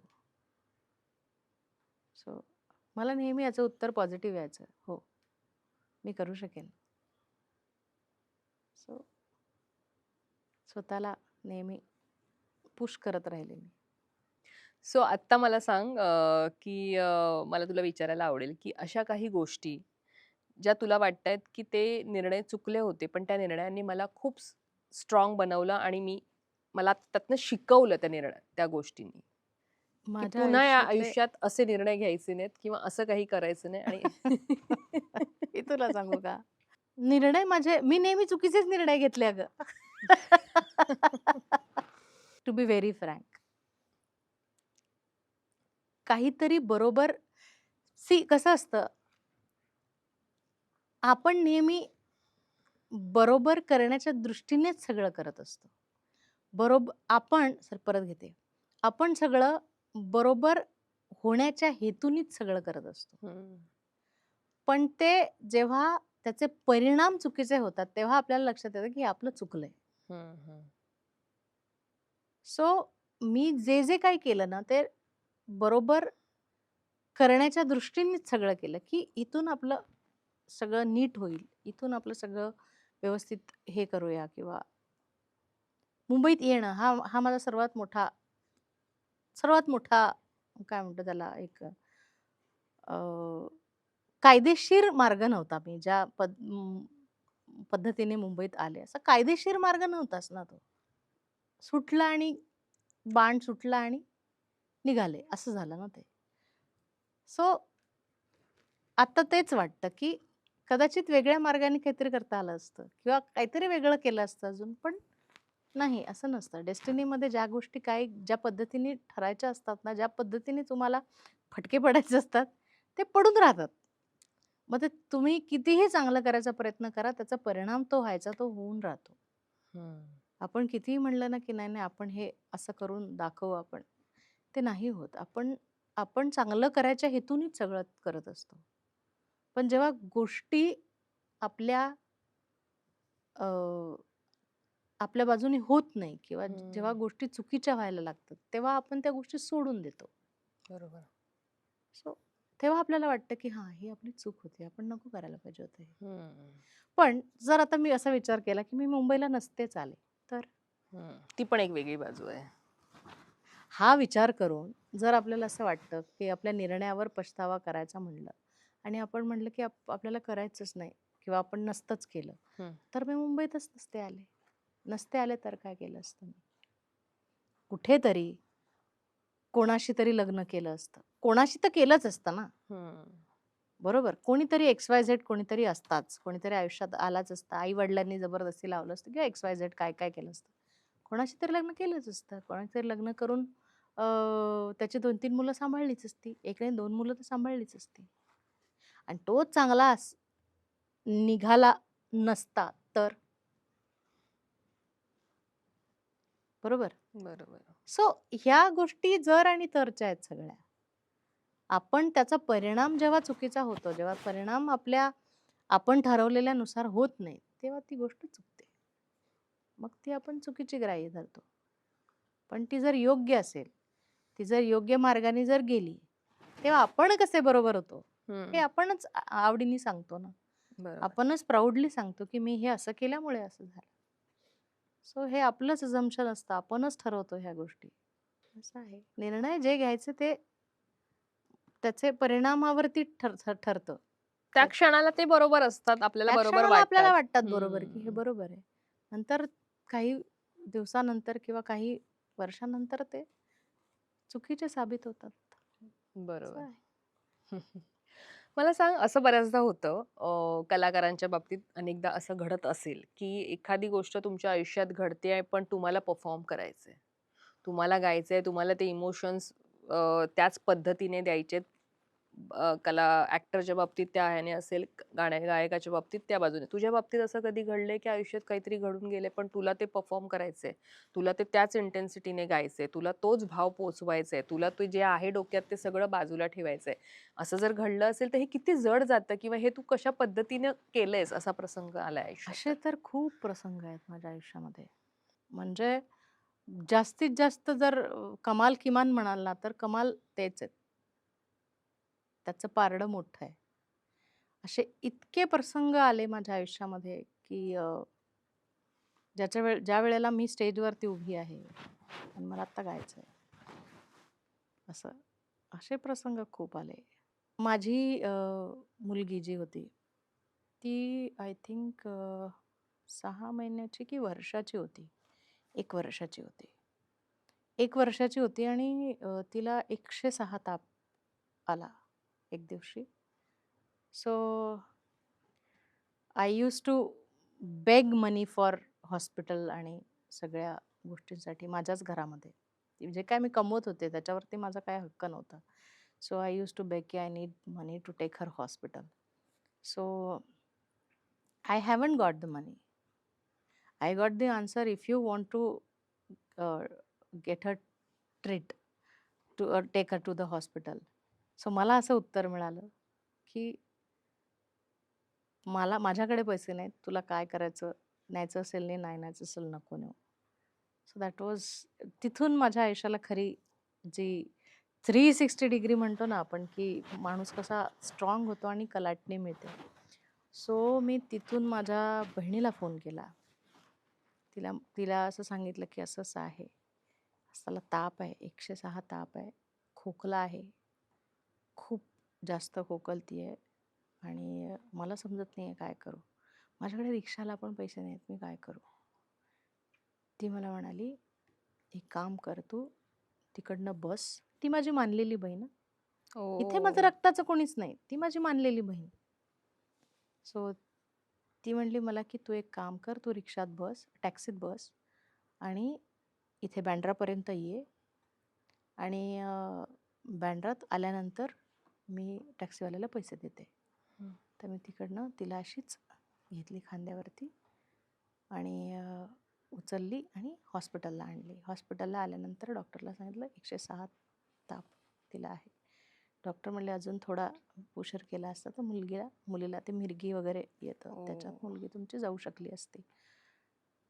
सो एवढं निष्काळजी तुम्ही होऊ नका बाळाला घेऊन. म्हटलं सॉरी. डॉक्टर पण थोडीशी अशी मजबुरी होती असल्यामुळे मला आणता आलं नाही. सो त्यांनी लगेच तिला सगळं ते IV-बिवी लागली हं, ते हं. असं गुंडाळलं आणि तिला IV सुरू करून तिला थंड पाण्याने आधी वाईप करून घेतलं. थोडा ताप तिचा ताप डाऊन हे केला. केलं. नंतर हं. मग तिला लगेच ॲडमिट करून घेतलं हॉस्पिटलमध्ये. ॲडमिट केलं आणि ॲडमिट केल्यानंतर मीच तिच्याकडे होते. देन सारेगमचं शूटिंग चालू होतं. मला दुसऱ्या दिवशी शूटिंगला जायचं होतं. तर मी रात्रीपर्यंत थांबले आणि पहाटे शूटिंगला तिचं सगळं हे करून मी निघून गेले आणि घरी सांगून ठेवलं, की इथे थोडं दिवसभर तुम्ही थांबा, शूटिंग आटपून मी येतो घरी तिच्याकडे हॉस्पिटलमध्ये. मी शूटिंगला गेले. कसं असतं आपल्या लेकराला हॉस्पिटलमध्ये ठेवून वर्षभराच्या लेकराला आपण शूटिंगला जाणं ही मुळात संकल्पनाच किती थरकाप उडवणारी आहे, भीती वाटते, काळजाला काळजाला घर करणारी आहे. काळजाला घर करणारी आहे. किती मला तर बोलताना पण माझा थरकाप होतोय. सो त्या कंडिशनमध्ये पण मला जाणं भाग होतं. म्हटलं नाही, मला जाणं भाग आहे. सो मी ते थांबून ठेवलं की तू थांब, मी जाऊन येते. सो मी गेले तिकडे. आय थिंक कविता कृष्णमूर्ती वगैरे होत्या त्या एपिसोडला आणि अजून कोणतरी होतं. आणि माझी सगळे टर्न बाय टर्न येतात ना स्टेजवरती. आता माझी टर्न होती.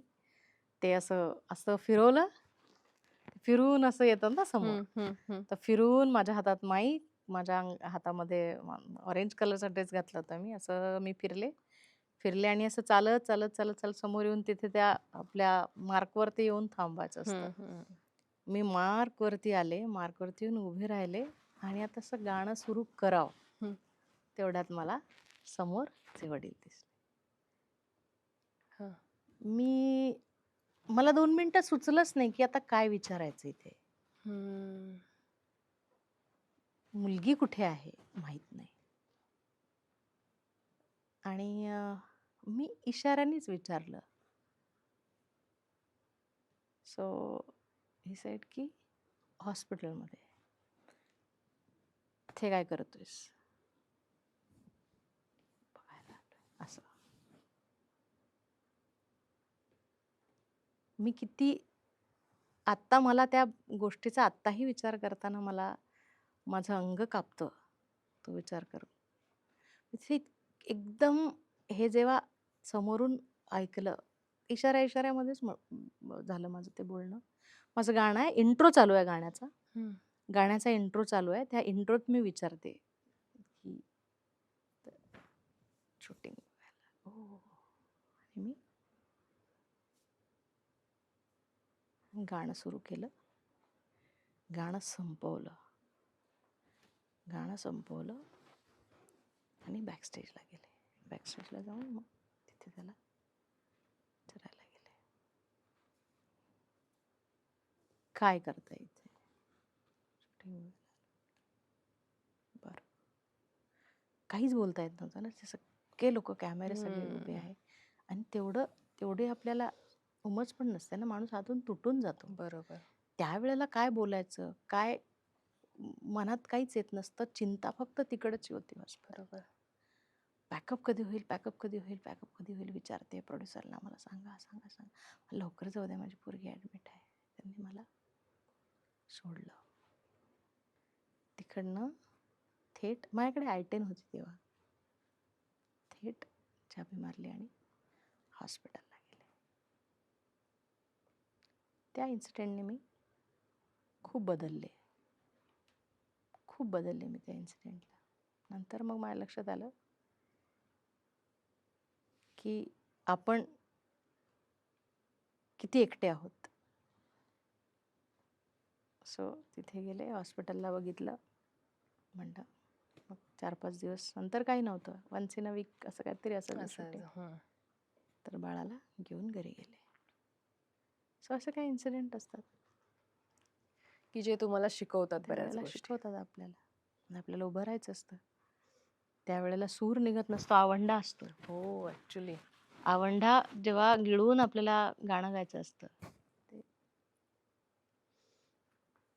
किती कठीण असतं हे तो अनुभव मला एक्सप्रेस नाही करता येत. आयुष्यातला टर्निंग पॉइंट चांगल्या अर्थाने तू सांग मला, कुठला वाटतो तुला तुझ्या आयुष्यातला टर्निंग पॉइंट? माझे अशाच सगळ्या गोष्टी झाल्यानंतर मी ठरवलं की मी माझ्या मुलीसाठी जगणार. काही झालं तरी माझ्या मुलीला छान, जितना भी है अंदर असं तिच्यासाठी करणार. टर्निंग पॉइंट काय होतं की प्रत्येक गोष्ट जी घडते तो एक एक आयुष्यातला माइलस्टोनच असतो ना. बरोबर. प्रत्येक गोष्ट जी घडते, तो आयुष्यातला एक माइलस्टोनच असतो. तो तुम्हाला काहीतरी एकतर चांगलं शिकवतो किंवा एक धडा तरी देतो. देतो. एकतर तुम्हाला एक तुमच्या सक्सेसमध्ये एक चांगला माइलस्टोन ठरतो हं, किंवा काय नाही करायचं हे तरी शिकवून जातो. हं. आणि खरंच म्हणून तू म्हणालीस ना, की मागे वळून बघताना का दुःख होतं. प्रत्येक लहान बाळ हे चांगलं बालपण डिझर्व्ह करतं. हं, चांगलं किशोरवय डिझर्व्ह करतं. चांगलं पॅरेंटिंग डिझर्व्ह करतं. चांगलं आईपण डिझर्व्ह करतं. आणि ह्या गोष्टींपासून जेव्हा आपण मुकतो, जेव्हा ह्या गोष्टी आपल्या वाट्याला येत नाही, त्याचं दुःख बरोबर. नसतं करायचं. आपण आपण काय एकटेच आहोत असं नाही ना. मी काय एकटी आहे असं. बरोबर. असंच भोगलेली मी काय एकटी नाही. माझ्यासारख्या शेकडो मुली आहेत. गावाकडे जाऊन बघायचं शेकडो मुली, शेकडो मुलींचे उदाहरणं आहेत. बरोबर. शेकडो बायका आहेत. पण चालत राहतात. चालत राहतात बिचाऱ्या. काही त्यातनं आपली वाट शोधतात. हं. काहींना वाट सापडत नाही. काही तेच आपलं आयुष्य आहे असं समजून पुढचं आयुष्य रेटत राहतात. सहनशील आत्ताची जनरेशन तशी नाहीये. नाहीये. बरोबर. ज्या आत्ताच्या नव्या मुली आहेत, ज्या आत्ताच्या ज्या 16, 17, 18 वर्षाच्या पोरी आहेत, फार हुशार पोरी आहेत. हुशार आहेत, समजदार स्मार्ट. आहेत, स्मार्ट आहेत. त्यांना माहिती आहे त्यांना काय काय निवडायचंय. हवंय? आपण नाही निवडू शकलो ते. नाही. आपल्याला अनफॉर्च्युनेटली आपण आपल्यावर तसं अ, सगळं प्रत्येकाच बाबतीत म्हणतो ना, की भाग्यवान नसतो. So I am one of those who are special. So त्या स्पेशल कॅटेगरीतनं मी येते ना.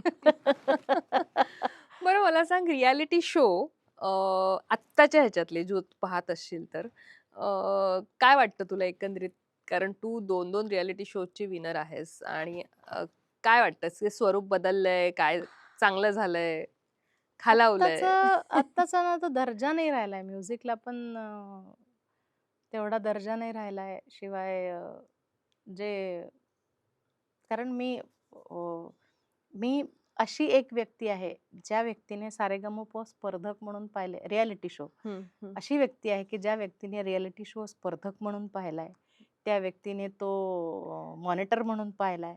त्या व्यक्तीने तो जज म्हणून पण ज्युरी म्हणून पाहिलाय. जुरी. हं. त्या व्यक्तीने तो परीक्षक म्हणून पाहिलाय. परीक्षक. कारण हं. रिसेंट गेल्या वर्षी सारेगमप मी हं. जज पण केलंय. सो हं. ह्या सगळ्या टप्प्यातनं जाणारी मला असं वाटतं मी अशी एकमेव व्यक्ती आहे, की सगळ्या गोष्टी मी जवळून बघू शकले त्या निमित्ताने, की स्पर्धक म्हणून कशी एक भावना असते. तीच हं. परीक्षक गेल्यानंतर, खुर्ची बदलल्यानंतर काय किंवा असतं? जागा बदलल्यानंतर आपली कशी भावना असते. आपण समोरच्या माणसाला कुठल्या दृष्टीने बघतो. हं. असं ह्या दोन्ही भावना वेगळ्या आहेत. आत्ताचे सगळे बघताना ना, टॅलेंटेड मुलं नाही आहेत का? तर असं नाहीये. खूप टॅलेंटेड मुलं आहेत. पण ज्या पद्धतीने त्यांना अ, त्यांना सजवून-धजवून जे प्रेझेंट केलं जातं ना, बरोबर. हं.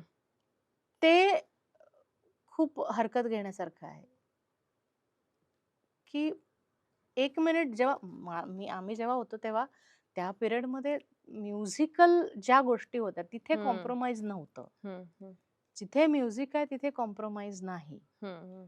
बाकी ठीक आहे ह्या सगळ्या गोष्टी बाकी काय ते बाईट शूट करतोय किंवा ते प्रोमो शूट करतोय ह्या सगळ्या गोष्टी साइड बाय साइड होत्या. पण म्युझिक जिकडे आहे ना, तिकडे you have to give your 100% that will go to जे ऑन एअर जाईल ते इथे गायलेलंच तुमचं ऑन एअर जाईल. आता तसं नाही होत. आता काय होतं, की गाणं गायल्यानंतर पण तुमचं डबिंग होतं. मग डबिंग केलेला परत व्हॉईस जातो. व्हॉईस मग तो एकदम फाईन व्हॉईस जातो. अशा परिस्थितीत परीक्षक गोंधळलेले वाटतात लोकांना. हं, जे हं, हं. परीक्षक बोलतात, "थोडा तुम्हारा सूर नहीं लगा." कारण तो रेकॉर्ड रेकॉर्ड करून हां, जेव्हा बरोबर. परत रीडअप करून जेव्हा हं. ऑन एअर जातो, तो एकदम 440च्या हे असतं. स्केलनी रेकॉर्ड केलेला असतो. हं. सो अशा वेळेला लोकांना काय होतं, लोकांना भ्रमात पडतात ना लोकं, की "अरे, हा तर किती चांगला गायला. मग याला असं का म्हणलं, की तुझे सूर नाही लागले?" बरोबर. सो ह्या ज्या काही गोष्टी घडायला लागल्यात ना, ह्या रिॲलिटी शोचा स्तर खूप खालच्या दर्जाला नेणाऱ्या आहेत, ज्या नाही व्हायला पाहिजे. म्युझिक जेवढं सिम्पल राहील ना, जेवढं साधं राहील ना, तेवढं छान वाटतं. ठीक आहे, तुम्हाला नवीन सगळ्या गोष्टी करायच्या करा, पण म्युझिकला छेडू नका. छेडू म्युझिकला नका. साधं ठेवा. जितकं साधं म्युझिक राहील तितकं लोकांना आवडतं. मग का लोकं अजूनही रिएलिटी शोवरती लताजींची गाणी गातात? हम्म. का सादगी लोकांना तीच आवडते? अजूनही लग जा गले गायलं की लोकं, "अरे, त्याचा प्रोमो टाक." मग तो प्रोमो सगळीकडे जातो. तो प्रोमो सगळीकडे शेअर होतो. का आशाताईंचं एखादं गाणं गायलं की त्याचं प्रोमो बनून सगळीकडे तो व्हायरल होतो? कारण ह्या लोकांनी जे जे योगदान आहे या क्षेत्रातलं, हे कोणीही आत्ता असा नाहीये जो इतकं संगीत क्षेत्राला एवढं देऊ शकेल. आत्ताच्या बरोबर. घडीत तेवढा कोणी महान माणूसच नाहीये. नाहीये. बरोबर. अजूनही आपण 90s, अजूनही आपण 80s, अजूनही 60s, 70s तिथेच मधलीच अडकलो. म्हणजे पर्टिक्युलर जेव्हा रियालिटी शोचा आपण बोलतो, तेव्हा बरोबर. अजूनही आपण तिथेच आहोत. तिथेच आहोत.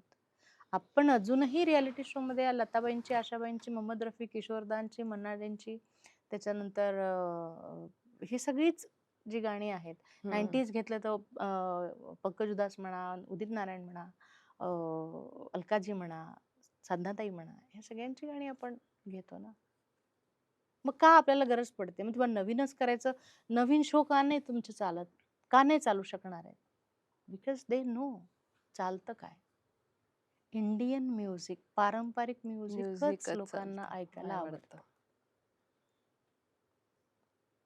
4 बोतल वोडका का नाही गात कोणी? बरोबर. For that matter. नाही गात ना मग ही सगळी अशी लोकं स्टेजवरती, मुलं जी नवीन गायक येतात. का त्यांना ती गाणी देत नाहीत बरं, गायला? गाण्यापेक्षा जास्त त्यांच्या ज्या बिहाइंड स्टोरीज असतात, ज्या दाखवल्या जातात, की कुठून आलंय, कसं हे केलंय, याला खूप जास्त महत्त्व दिलं जातं अवास्तव, असं तुला वाटतं का? म्हणजे सुरांपेक्षा जास्त? अशामुळे काय होतं, एखाद्या चांगल्या गाणाऱ्यावरती पण अन्याय अन्याय होण्याचे होण्याची चान्सेस जास्त जास्त असतात. निर्माण होतात. हम्म. कारण तो खूप तयारी करून आलेला असतो. खूप त्याची एक म्हणतो ना, की एक त्याची साधना, त्याची प्रयत्न, त्याचा सराव, त्याची प्रॅक्टिस सगळं करून तो तयारीनिशी तिथे येऊन उभा राहतो. हम्म. हा कुठेतरी एक गरीब गरीब असणे हा गुन्हा नाही, किंवा ही चूक नाही, किंवा हा अपराध नाही, किंवा हे दुःख नाहीये. बरोबर. पण टॅलेंटेड पण तेवढाच पाहिजे, हम्म. की तो त्या माणसाला टक्कर देऊ शकला पाहिजे जो खरंच टॅलेंटेड आहे. हा मी खूपच गरीब आहे आणि मला गरीब आहे म्हणून मला पुढे न्या. बरं, मुळात त्या लोकांनी पण आपल्या गरिबीचा, जे कोणी येतात, त्या लोकांनी पण आपल्या गरिबीचा काय म्हणतो त्याला, ते मांडूच नये त्या सगळ्या गोष्टी समोर. बरोबर. कारण कसं असतं, की डेली सोपचं कसं असतं बघ, एका सीनवरती अख्खा आठवडा एक सिरियल बरोबर. चालवतात हम्म. हम्म. प्रोड्युसर. हम्म. बरोबर आहे. एक हम्म. सीन, त्या सीनच्या भोवती किती गोष्टी गुंफल्या जाऊ शकतात. हम्म. त्याच्यावरती अख्खा अख्खा एपिसोड होतो. बरोबर. हम्म. मग फोकस तो एकच सीन होतो. हम्म. सी आता मध्यंतरी खूप एक व्हायरल सीन झाला होता, की तिला झापड मारते ती सासू कोणतरी असते. हम्म. त्याने तिची गोल गोल फिरते, मग तिच्या गळ्याला फास बीस पडतो आणि हम्म. खूप कॉमिक सीन होता ऍक्च्युली तो. हा. पण तो सीन इतका व्हायरल झाला. हम्म. डेली सोप मध्ये कसं करतात, तसाच तो रियालिटी शो असतो. हम्म. तुम्ही एखादी गोष्ट सांगता हम्म. तुमच्याबद्दलची, तुमच्या आयुष्यातली, किंवा हम्म. एखादी कुठली, त्या गोष्टीला इतकी फुगवल्या जाते ती गोष्ट तिथे, ती फुगवून फुगवून फुगवून फुगवून ते जवळ फुटेपर्यंत त्याचा फुगा बनवला जातो. आणि त्याच्यामध्ये काय होतं, रसिक प्रेक्षक जो असतो ना, तो खूप भोळा असतो. हम्म. खूप भोळा असतो रसिक प्रेक्षक. त्याला त्याला जसं सांगाल ना, तसा तो विचार करायला लागतो. आता लोक खूप जागृत झाले, हम्म. पण मधल्या काळामध्ये हे खूप झालं होतं, की लोक खरंच भोळे असतात. लोकांना नाही माहिती राहत. आता तू गावखेड्यामध्ये एखादी रील दाखवली, की खूपच बाबा गरीब आहे वगैरे वगैरे वगैरे, पण शोचा फॉर्मॅट काय आहे? हम्म. सिंगिंग टॅलेंट, सिंगिंग बरोबर कॉम्पिटिशन हा फॉर्मॅट आहे. आहे. बरोबर. त्याची गरिबी हा फॉर्मॅट फॉर्मॅट नाहीये. नाही. बरोबर आहे की नाही? तर तुम्ही त्या पात्रतेवरती पण त्याला बघितलं पाहिजे ना. निश्चित. हम्म. त्या स्टेजवरती सुद्धा तुम्ही बघितलं पाहिजे, की ह्याला कसं आपण पुढे न्यायचं. निश्चितच त्याची गरिबी आहे किंवा तो कोणी त्याला त्याला एका लिमिट पर्यंत न्या, जोपर्यंत तो चांगला गातोय किंवा काय. पण ते इतकं त्याचं चघळून चघळून चघळून तो इतका त्याचा चोथा करतात ना, की आता लोक सुद्धा बोलायला लागली की अरे बस बस करा करा हे, आता. आता बस करा, आम्हाला गाणं ऐकायचंय, आम्हाला टॅलेंटेड सिंगर्स लोकांना स्टेजवरती ऐकायचंय, तुम्ही आता हे हे सगळ्या स्टोरीज बंद करा. आता लोकांना हे नको झालंय. आणि मला असं वाटतं डाऊन द लाईन काही वर्षानंतर हे इतकं होईल की लोक रियालिटी शो कडे मग जाणार जाणार वळणार नाही, नाहीत तिकडे. फिरणार नाही. कला जी आहे ना ही कोणाच्या घरात जन्माला येईल ना, ह्याचं काही हे नाही आहे, कुठे लिहिलेलं नाही आहे की ही गरिबाच्या घरातच येईल किंवा श्रीमंतांच्याच घरात येईल, ती कुठेही येऊ कुठे शकते. येऊ शकते. आणि तो कलाकार कुठून कुठेही जाऊन तो त्याचं जे दैव आहे, त्याचं जे ठरलेलं डेस्टिनी आहे, तो तिथे पोचूनच राहतो. बरोबर. मग त्याची गरिबी असो, त्याची गरिबी नसो, नसो. तो अनाथ असो, तो एकटा असो की त्याच्यासोबत सगळा परिवार असो, बरोबर. तो कलाकार जर घडायचा असेल तर तो त्या पद्धतीने घडून राहतो. ह्या मताची मी आहे. आता मी तुला जे प्रश्न करेन त्याचं एका शब्दात तू उत्तर द्यायचंस किंवा एका अच्छा. वाक्यात. ओके. जर आयुष्य रिवाइंड करता आलं तर तुला काय बदलायचंय? सगळं. हे बघ, एका शब्दात तेवढंच बोलू शकते मी. सगळं.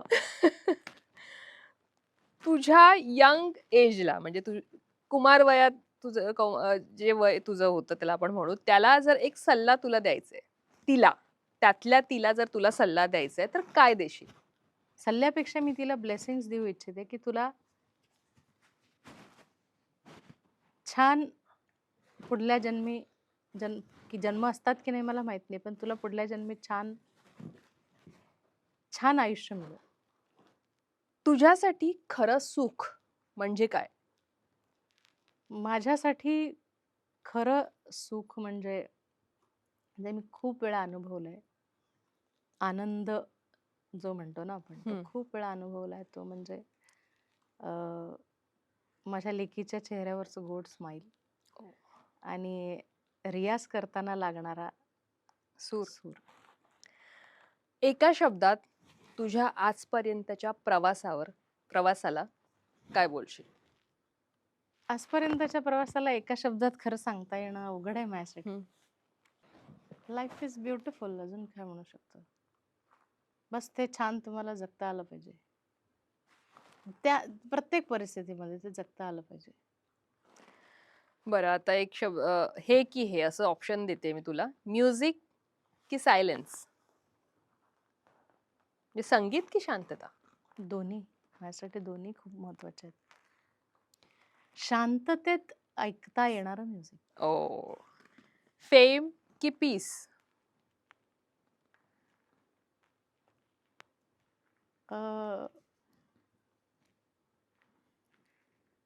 का दोन्ही असे विरोधी आहेत का? फेम की पीस?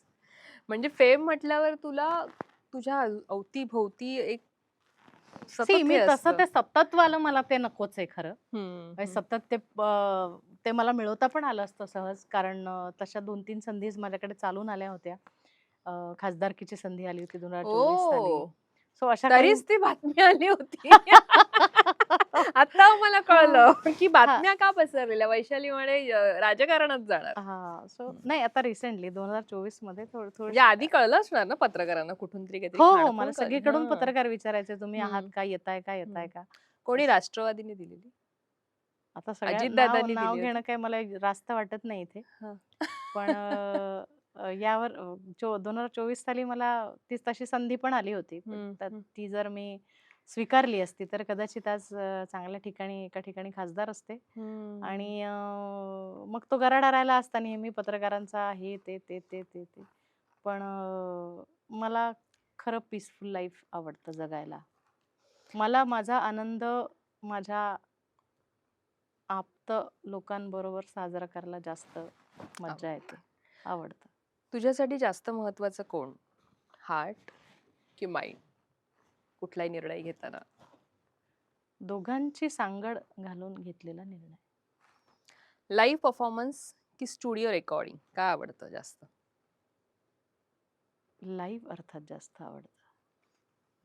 कारण माझी सुरुवातच तिथून झाली तिथून आहे. झाली. Orchestra? Marathi orchestra, Marathi orchestra. ऑर्केस्ट्रातनं सुरुवात झाली आहे माझी. असा एखादा सिंगर, गायक किंवा गायिका ज्याला तू ऍडमायर करतेस खूप? आत्ताच आपण बोललो ना, आशाताई आहेत, ओ, म्हणजे लताबाई आशा. आहेत. ह्या सगळ्या ही विद्यापीठ आहेत. हे नुसतं गायक लोक नाही आहेत. ही विद्यापीठ हे आहेत. विद्यापीठ संगीताचे विद्यापीठ आहेत ही लोक. स्कूल. यांच्याकडनं प्रत्येक गोष्ट शिकावी. प्रत्येक शब्दाच्या उच्चारापासून सुरांच्या लगावपर्यंत बरोबर. ह्या सगळ्या गोष्टी त्यांच्याकडनं शिकावं अशी हे विद्यापीठ आहेत.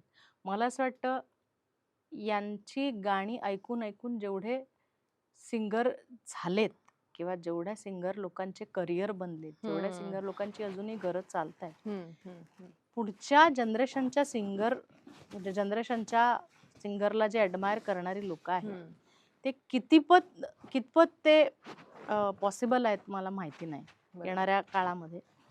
पण आम्ही करू शकलो. आम्ही या आमच्या पाठीशी आशाबाई आहेत, आमच्या पाठीशी लताबाई आहेत, या गोष्टीचा सार्थ अभिमान आहे आम्हाला. पुढच्या जनरेशनचं माहित नाही त्या काय. बरं, मॉर्निंग रियाज की लेट नाईट रेकॉर्डिंग? मॉर्निंग रियाज.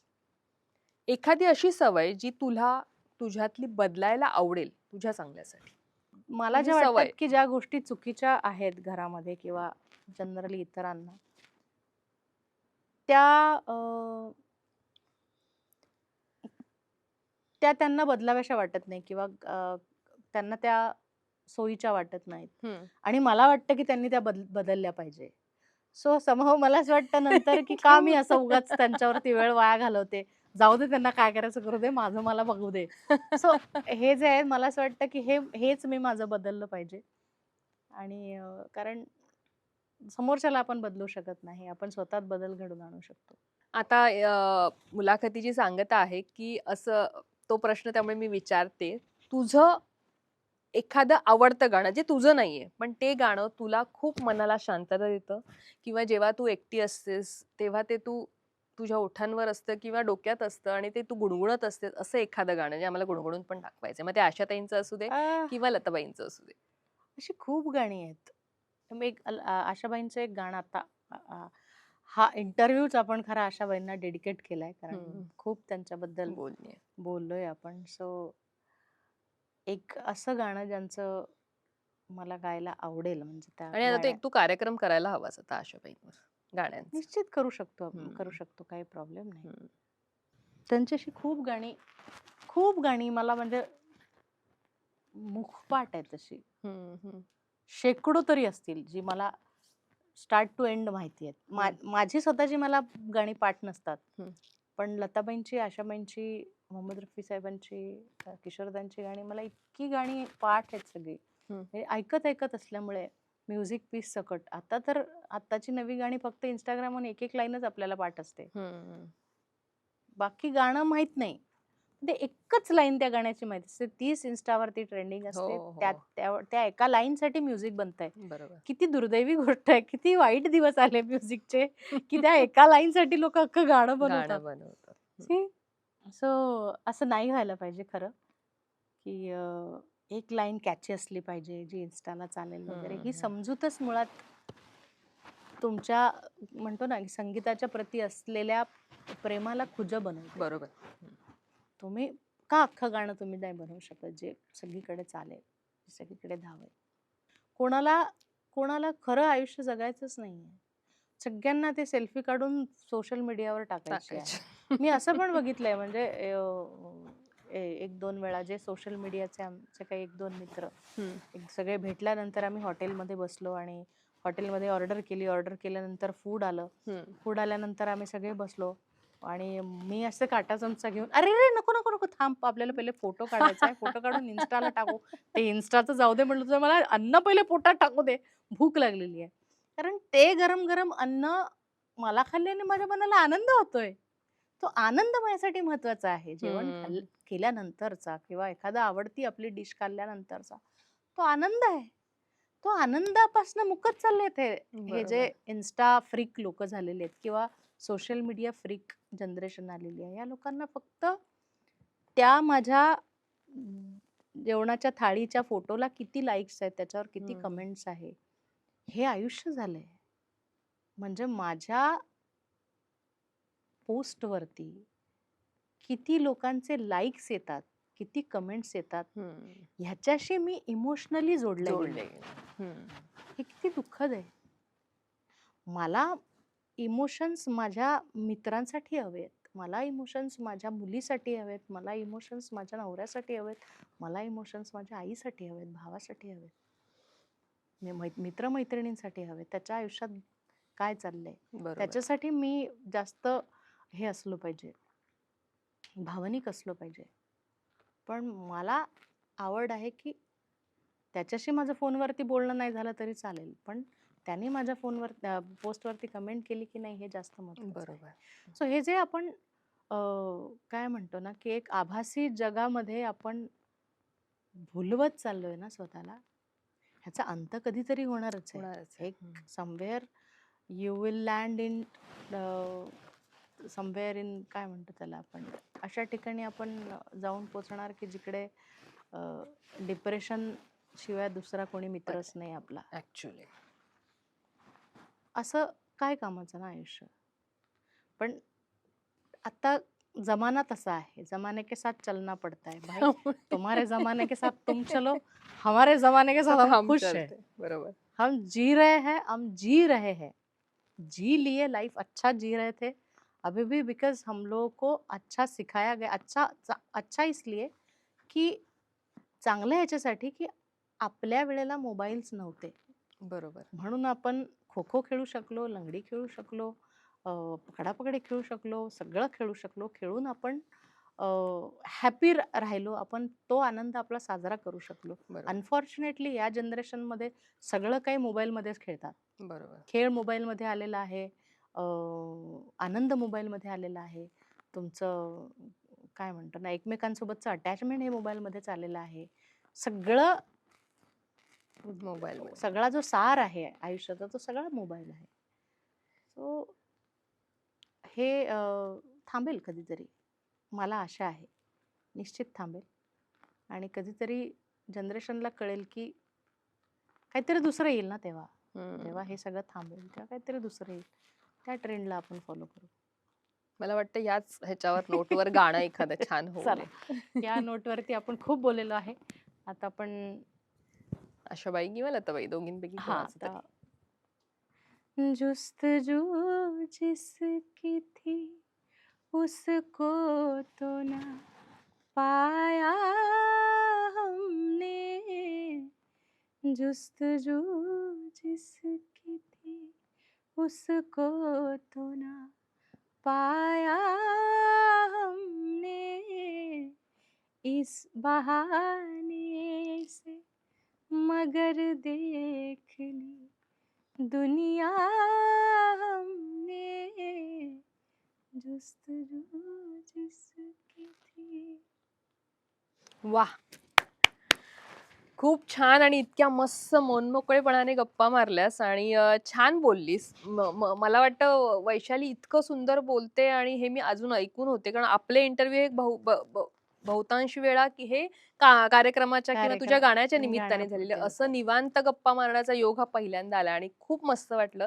छान बोललीस. आणि जसं मी तुला एक आता सुचवलंय तसं आशाबाईंचा एक मस्त कार्यक्रम घेऊन आमच्या भेटीला लवकर ये. मी घेते. ओ तिने मला प्रोड्युसर करून टाकलं. She'll be the producer, I will be the singer. Thank you.